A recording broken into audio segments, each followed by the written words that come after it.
Ralph Sinisi. Hi. Hey, Bobby. Hey, what's going on, man? Hey,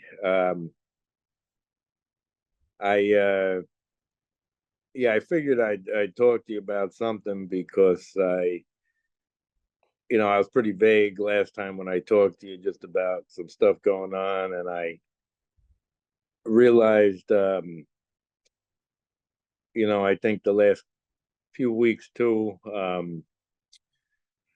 that I just want to, do everything possible to try to get some knowledge out there that I've learned through some difficult situations, to try to help others. Um, and I, lost a very dear friend 3 weeks back, uh, Eric Rosie Chalice, and he was a top rider. He worked at Animal for a long time, and he was, maybe the nicest person I ever met, and one of the most caring and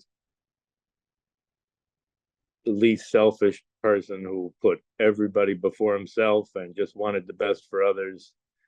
And we lost him a few weeks back. Uh, he took his own life, and it's been a really difficult few weeks. So I just have been thinking outside the box and just trying to, do other things to really reach out and just get some knowledge out there because I've learned certain things that I didn't plan on learning. And I've spoken to some people lately, and I believe I was able to help them in their lives with some understanding from some things that happened to me. So I wanted to at least get my story out there. Yeah, Uh, what's been going on? What's the catalyst for all of this? um, well, I suffered a really bad injury that gave me an illness, and I didn't know what was happening at the time. This goes back some time now. Um, I had actually stopped taking. I was living on the 11th floor in an apartment building, and I had stopped taking the elevators when COVID hit because it was a very, here in Jersey City, it was like ground zero, like New York City, and it was. We had my wife and I. Our daughter was 1 year old at the time, and it was a really crowded building with over 500 people, and I wanted to do all I could to keep my wife and my daughter from getting the virus when it first hit, because at first you didn't know. Yeah, it was so scary at first. It was Yeah, insane. you Yeah. didn't know if it could even kill children. They didn't know what was happening, so I wanted to be as safe as possible. And So you're just taking 11 flights of stairs every day, multiple times a yeah, day. which it seemed, at the time I decided, hey, I'm not gonna, risk. I'm gonna, stay away from people, and that was difficult in that crowded building for sure. So there was all kinds of shortages with food and supplies also. So I started stocking us up, with everything, because the places were running out of anything, and there was lines around the block. So Yeah. I was carrying up bags and bags of groceries that I could find. And I found one place that got in bottled water. You couldn't even get bottled water, and I ran 30 cases up and down the stairs, and Sheesh. all kinds of supplies and stuff. And I knew I was running myself, really really down, and I was really overexerting myself. But I just felt like I had to keep going to get us prepared for whatever was going to happen. Yeah. And then it just kept getting worse and worse. So we decided to relocate to a family house. And then we moved out of the apartment, and I did that only using the stairs. And by the second day of that, this was almost 2 weeks straight of just running up and down the stairs to get me and my family in and out and get all these supplies. I felt something like I thought I pulled the muscle or something, but it was a really weird feeling like I never had before. And I stopped, I stopped moving the rest of the stuff out. I got in my truck, I drove back down to my family, and then it was just the worst pain I ever had in my life, even worse than any of the injuries I had on my bike or anything. Where on your body are you talking about?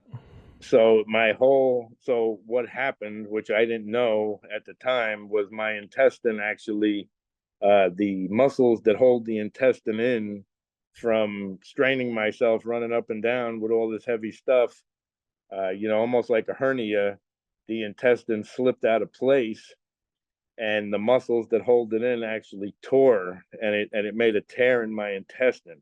Damn. So at the time, I just thought I had a really bad muscle pull. I thought I had some digestive issues with all the stress of everything. And it was the start of the pandemic. So I didn't go to the doctor or the hospital because the last thing I thought was that I was dying or anything. And I wasn't going to go in with the start of the pandemic to the hospital or doctor unless it was like a fatal thing, which I didn't think it was anything as bad as it was at the time. So after a few days, I got back on my feet. I was feeling a little better. But I lost a bunch of blood, and I thought it was just, I thought I had hemorrhoids or something. I didn't even know, because I had digestive issues before, and the doctors just said, what are you gonna do? You got to eat the high fiber or whatever, and if you see any blood, there's nothing you can really do. It's fine. So I was like, shit, maybe I popped a hemorrhoid or something or whatever Yeah, on top of that.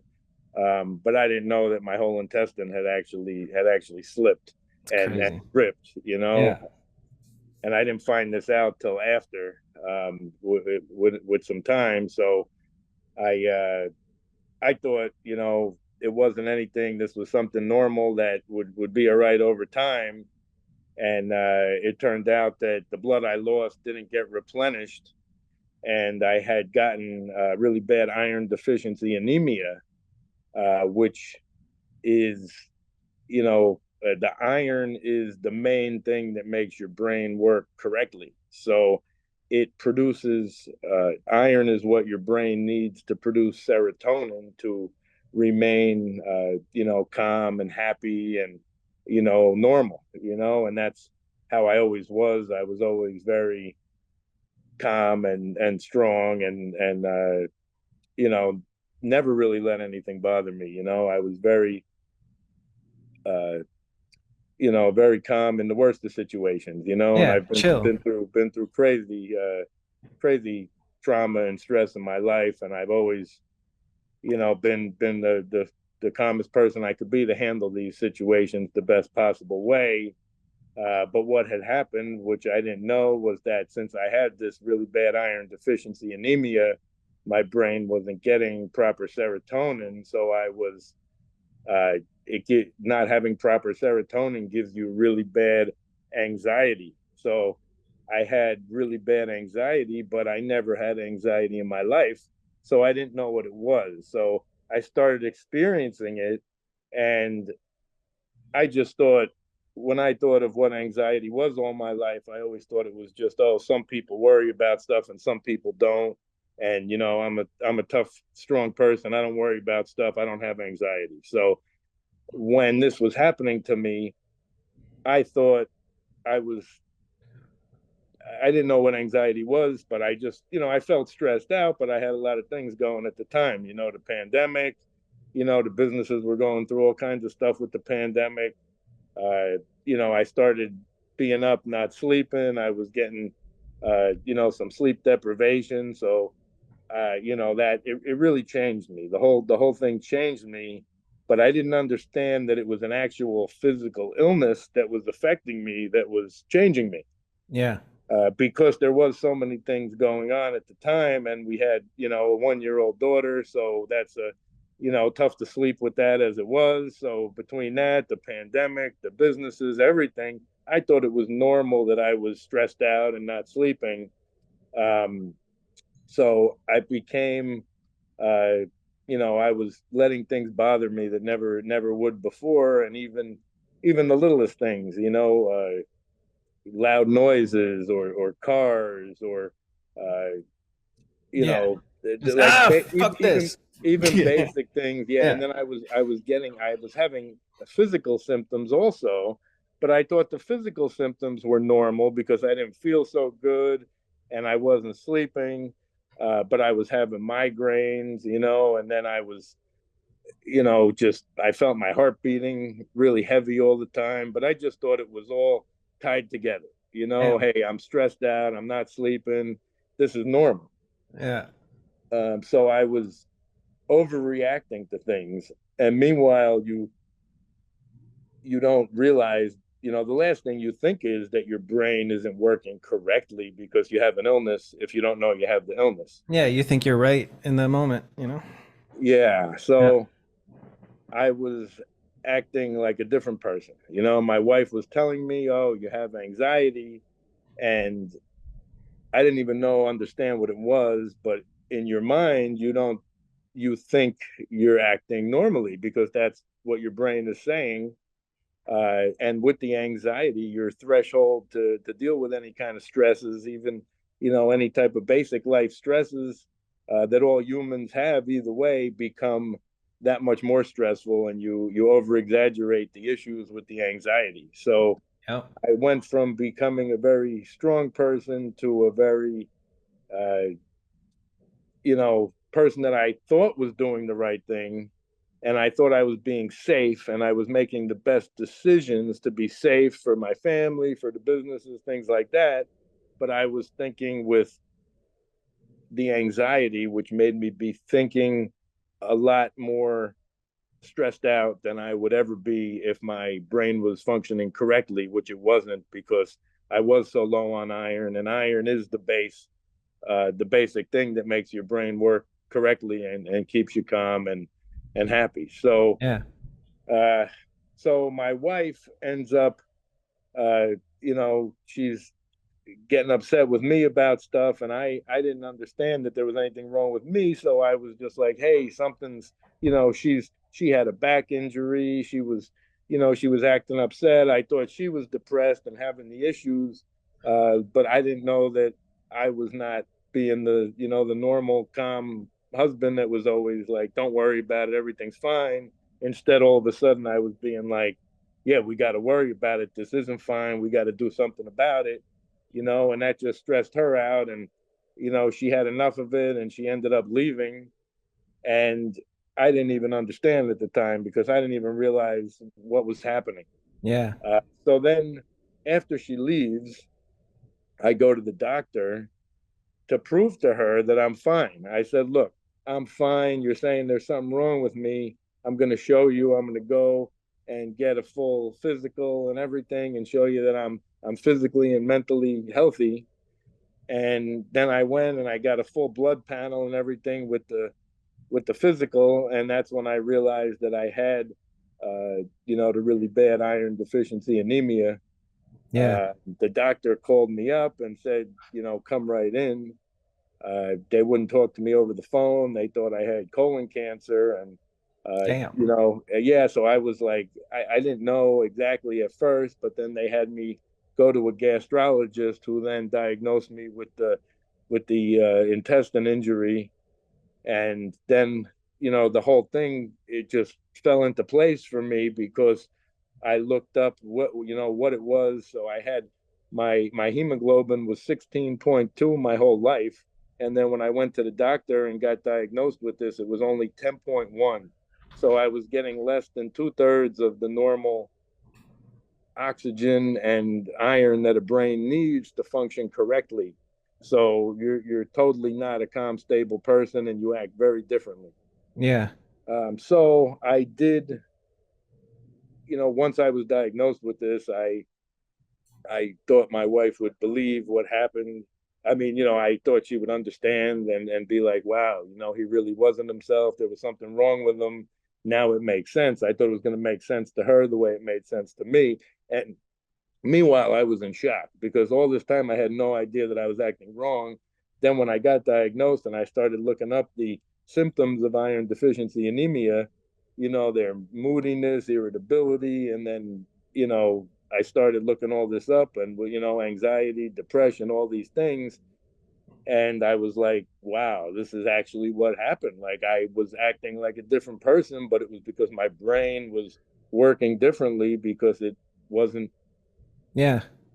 getting fed what it needs to work properly. So, uh, so What's my the wife, timeline on this? Like when after your wife left, and then how soon the doctor, and then how, like, where are we in the story after all that? yeah, it was like about a month later is when I went to the doctor and was diagnosed. And I thought, everything was going to get Yeah. back and fall back into place and because plus it was a curable illness. So I was able to cure it. I really just had to start taking a lot of iron. Yeah. And my iron deficiency anemia cured itself. It took about 4 months and it rose back up, rose back up a couple points each month. And within 4 months, I was back to Yeah. the 16.2 hemoglobin, and the symptoms that I was having from the iron deficiency anemia went away. Nice. So the What was the most physical, noticeable difference between, like, after you, when you were starting to treat it and then towards the end, what did you notice the most?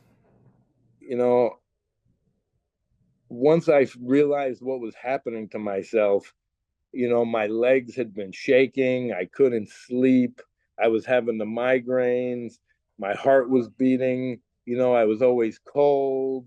I had brittle fingernails, like all these things that Yeah, it damn. says, all these things that you said that, after I knew I had it and I read it, I was like, wow, I do have all these things, and they did go away. So all the physical things went away, and then the mental things, even though I was going through this crazy trauma with my family and I didn't know what was happening, I was still not that stressed out person I was. Right. Once, it took a little while, but things went back to normal as my blood levels re restabilized to normal, which they were my whole life, except through this period when I had the iron deficiency anemia. I never had it in my life before this, and I haven't had it since. But it was, nothing like this has ever happened to me. I've never had any physical or mental things that happen like this, and it was a combination. It was caused by a physical situation. But so, uh, fuck, where am I even going now? Well, no, I'm sorry. I want to know, like, so you learn this and then you see it yourself. I've never heard of that. Like, you get low iron and then all of a sudden, like, you're cranky and anxious and depressed and brittle fingernails and all that. And I bet there's a lot of people out there that don't have enough iron but don't really think about it because, it's like, fuck it, I'm fine. But it's crazy what your brain will trick you into thinking. Like, there's a lot of times in my life where I've, like, had to just be like, okay, ignore my brain right now. It'll be good in a while, in a little bit, but right now you got to ignore it. But that's a tough one. So, No, if really anything physically really does affect you mentally, and this was, one of the biggest things that can affect you mentally is your, iron. And that's yeah. that's actually a big reason why I wanted to do a podcast with this, because after this has happened, I realized that this is not something that's known by the general public, and it's not even known by a lot of physicians. Huh. The physical symptoms of iron deficiency anemia are pretty well known, but they aren't, there's many people, and this is mainly something with women. What happened with me was really rare, to have a blood loss injury like I had. Yeah. For a healthy male to have something like this is rare, without like cancer or being elderly or something with different physical ailments. But this is very common. It is the most common medical illness, medical condition, and nutritional issue in the world. And I've spoke to uh, many people about it, and I talked to a couple of friends, and they were just in shock when I told them. And they were started telling me, that they were ready to, they don't know how they could take being with their spouse anymore. They had turned into such a different person. They had loved that person so much, but they didn't think they were even married to the same person because the person was so different. And they had been diagnosed with bad iron deficiency anemia. And they were in shock because they were like, this all makes sense now. My wife is acting differently. And I just thought she was just being a jerk to me. I just Right. thought she was, I don't want to be with this person. They're mean to me. They're upset about everything. We don't relax and spend time together because they're always worrying about things. They're making problems out of everything. Mm-hmm. And that was what I was doing. And that is what is happening to a lot of families, and they don't know it. They just, because the doctors aren't saying anything, the doctors don't even really know. And they were in shock, and they didn't know, and they were, they totally, it changed their view completely on their family situation, to know that their spouse's mental issues that they were having were real, and they were in all probability caused by this. Well, either way, as soon as your hemoglobin drops, your brain is affected. Yeah. If you don't have your normal hemoglobin level, that's what you need to make the serotonin and be the happy normal person that you are. You are not the same person, no matter how much it drops. But the more it drops, the more of a drastic change you're going to have, That's wild. because it just affects your brain that much more. So that's really the biggest thing I wanted to touch on, is that this is a big thing. It's, and there are a lot of studies on this, but they're really only within the last 10 years. So for all these years that this has been such a problem, really over the last 10 years, they've realized, that not getting proper iron is, Mental. causing these Yeah. mental issues. And they've done studies that over 35% of people in psychiatric institutions have iron deficiency anemia. Huh. So that's just huge. Make you And crazy. Yeah. it's huge. And the bigger implication is that all these people are not being treated for the problem. They're Mm-hmm. being treated with psychiatric drugs, and nobody even is aware that their physical illness is what's causing the mental Right. effect. Yeah. They're like, it can't be your diet. You're fine. Let's just get you on these psychiatric meds. It's kind of crazy how like everything is connected in your body. It's wild how something happens to your intestines, you lose some blood, and then next thing you know, you're feeling extra anxious about something. We're just it's all holistic, man. It's The all whole one piece. body, the whole Yeah. body is connected, and anything that's affecting you physically is definitely affecting you mentally. But Yeah. this is iron, like I said, is the biggest predictor of mood and behavior with the brain. So I really, I want to try to get that out there, that hoping Yeah. that it can help others, because it is a it's really it's a huge health crisis that's totally almost being ignored, that people don't understand or know about. And it can really, I believe, if this information got out to the public, it could help countless amounts of people to get healthy and regain their physical and mental health, Yeah. and keep relationships together, families, and other things. So I wanted to get the word out, because I I I I believe I know it's a huge problem for a lot of people. And they have no idea what's happening. They have no idea what's even going on. So What have you been doing differently now? Are you still taking the iron, or are you changing your diet at all? When you say iron, I think about just eating steak. yeah, everybody just needs to eat more steak. But what do you get iron from, honestly? yeah, there's all kinds of things that do have iron.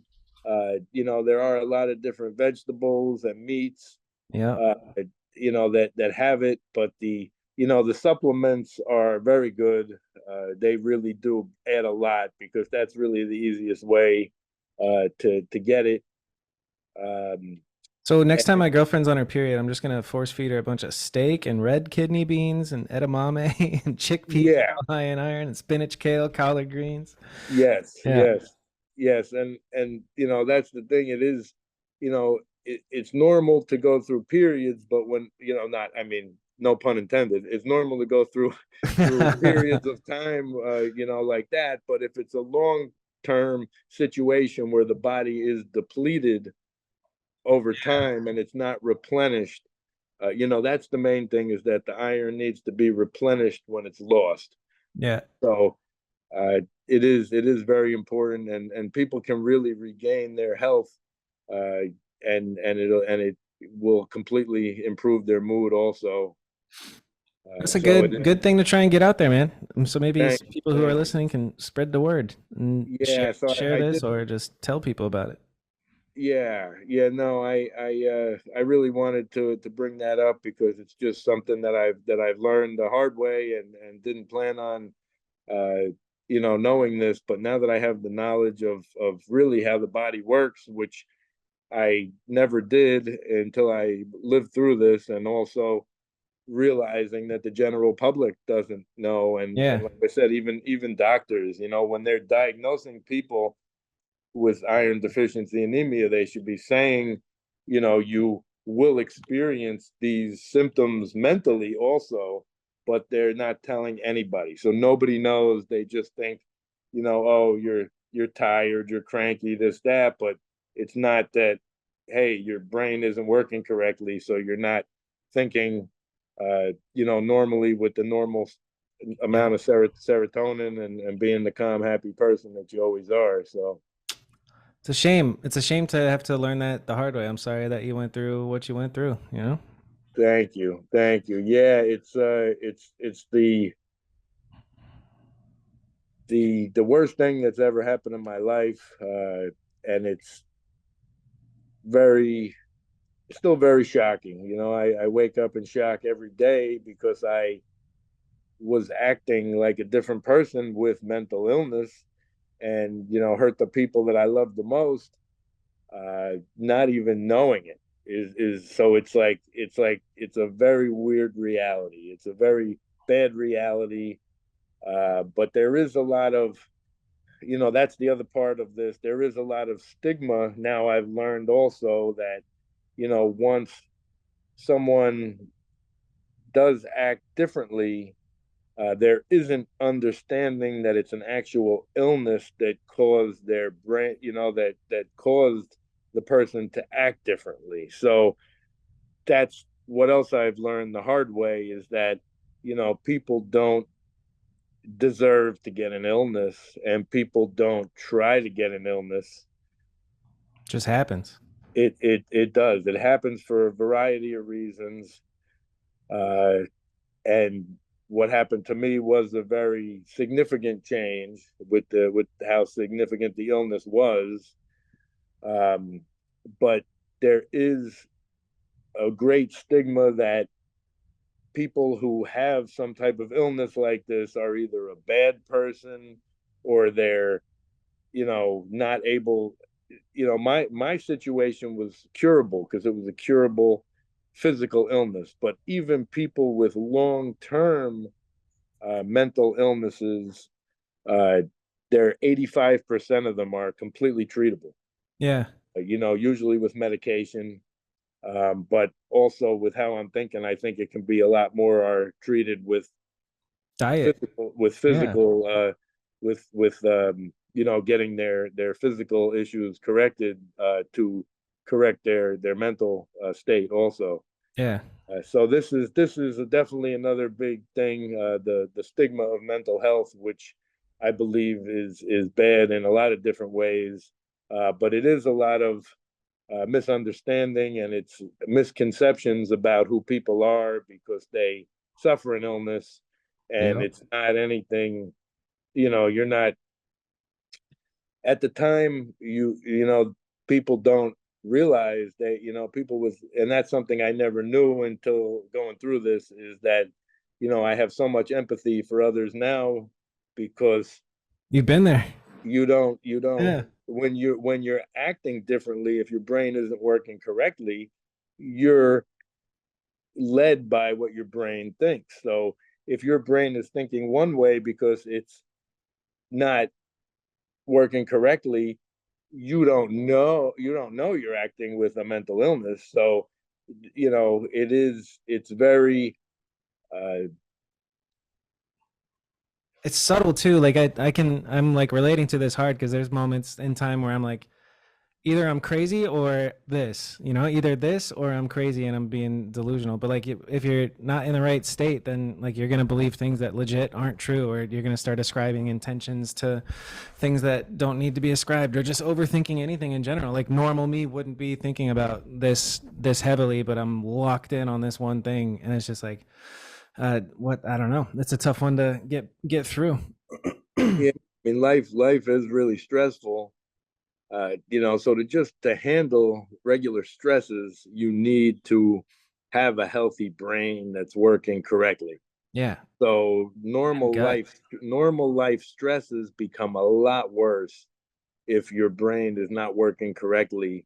You lose the threshold to deal with stress. So you're bothered by things that normally wouldn't bother you, like I was saying, Yep. and you don't you don't look at the positives. You focus on the negatives with the anxiety, and you constantly think of the worst case scenario. Yep.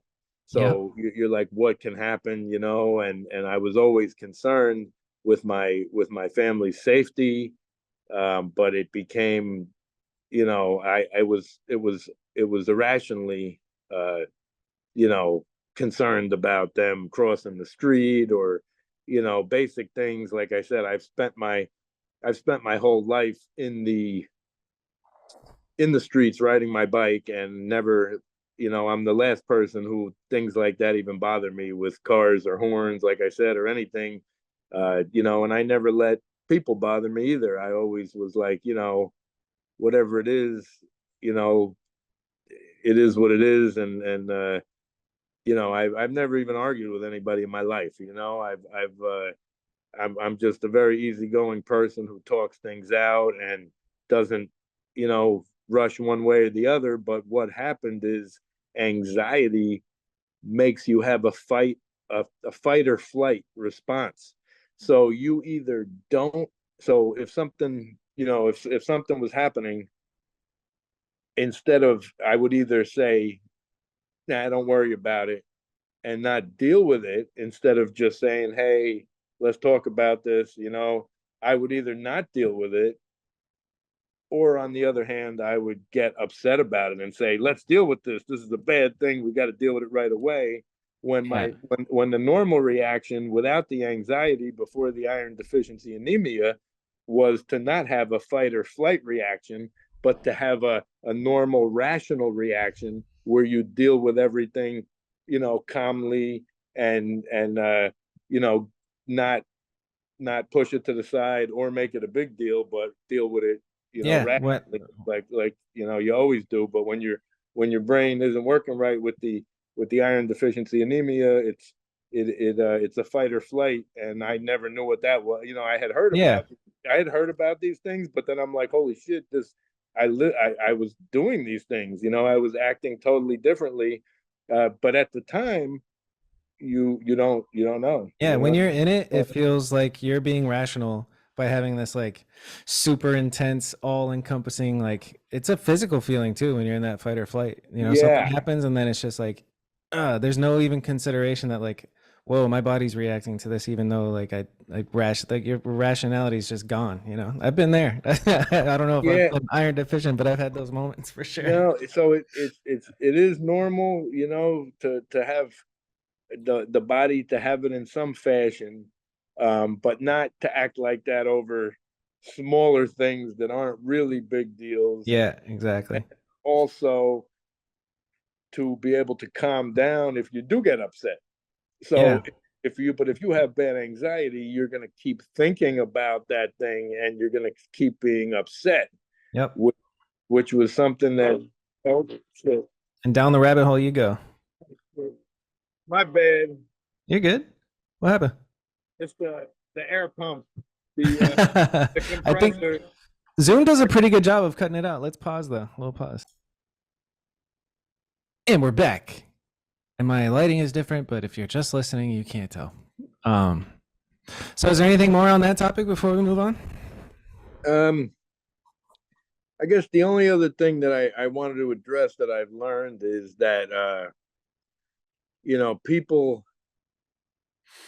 who do have any type of mental illnesses or act mentally ill, the justice system is not kind to them. Nah. And this was something that I always assumed, but I've actually, I've learned it, firsthand how things work, and that there really aren't uh, people there to help people and their families. There are a lot of people to hurt you or take your money, and there are, uh, there aren't programs. So people are getting put into the system, and there's a lot of people that need help, and meanwhile they are not being helped. And I just Yep. can't imagine what it's like to be thrown into jail having severe mental illnesses, like I had something like that with anxiety, and there are these people that are getting jailed for things they don't even realize they're doing, that they're not actual criminals. So there are criminals that probably should not be on the street, and then People that need people help. there are people that need help, Yeah. and meanwhile their problems, especially something like this with anxiety or depression, their problems are exacerbated by being put into situations where they're being punished, so they're being punished for having illnesses, and it should not be, because that's not helping society. It's not helping these people, Yeah. to put them into the system and just keep jailing them. There should be better programs. I don't know the exact answers to this, but I know it's definitely a big problem, because there is not many things out there, that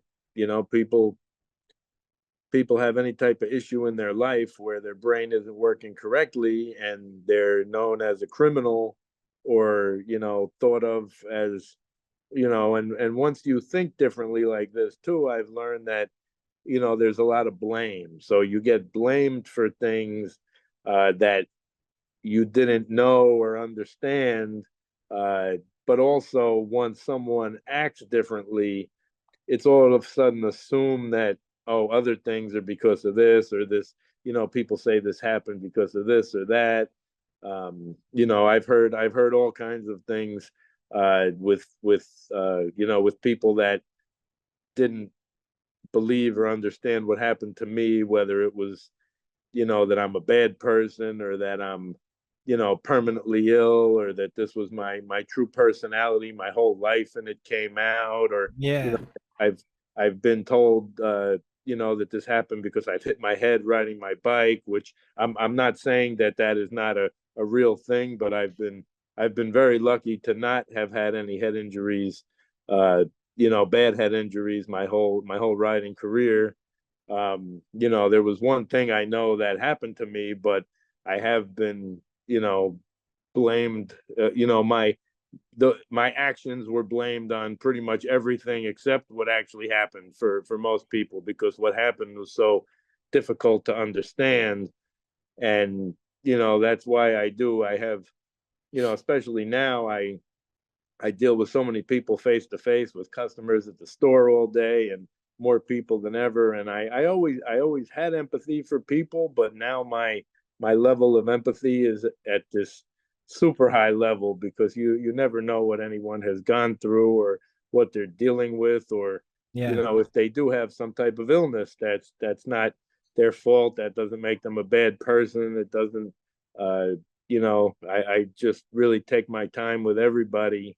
And you have to act differently to different types of people, to Yep. make them comfortable. And it is what it is. You can't dismiss people because of something that you don't understand, because that is really having misconceptions about the person. And then that stigma itself of not treating everybody equally because of things that are Yeah, not. factors outside of like their control, and they don't know. Like you're in your case, you didn't know that you had the iron thing going on. In other cases, it's a different thing that's like not in their control. And if you're interacting with that person and you take shit personally, and you're like, "What is wrong with this person?" It's just there's something wrong, but they don't know what it is, and you don't know what it is. It's a tough one, and you do have to treat. I'm glad you that. I mean, it's a shitty way to get it, but you got it. The empathy for that's huge. It's a whole nother level.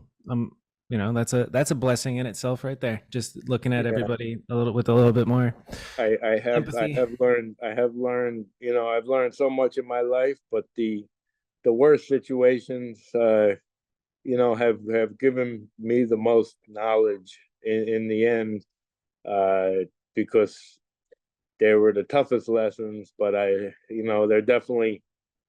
they've shaped who I've become. And I feel like overall I'm the best person I can be, that I've ever been in my life, because I've just had so many experiences. And the more you live through, that you get through, and you do what you have to do to get through the things. uh it just puts you at some type of higher level on something. But For sure. there is a lot of trauma with going through all this stuff. And it's a very weird, the shock of the reality of living through something like this, with suffering an unknown illness, and then having effects that have drastically, hurt your life in a lot of ways. The negatives and the trauma is a lot. And Yeah, it's also, I'm trying to take it to just help keep pushing the motivation to keep doing everything that got to happen. And I do want to help people if I can, more than ever too. And well, thanks for watching a clip from the show. If you want to catch the whole episode with that dude, go here. If you want to just watch another clip because you don't have an attention span, go here. And while you're at it, subscribe to the channel. Did I do it right? I don't know if I did it right. Thank you for watching. Bye.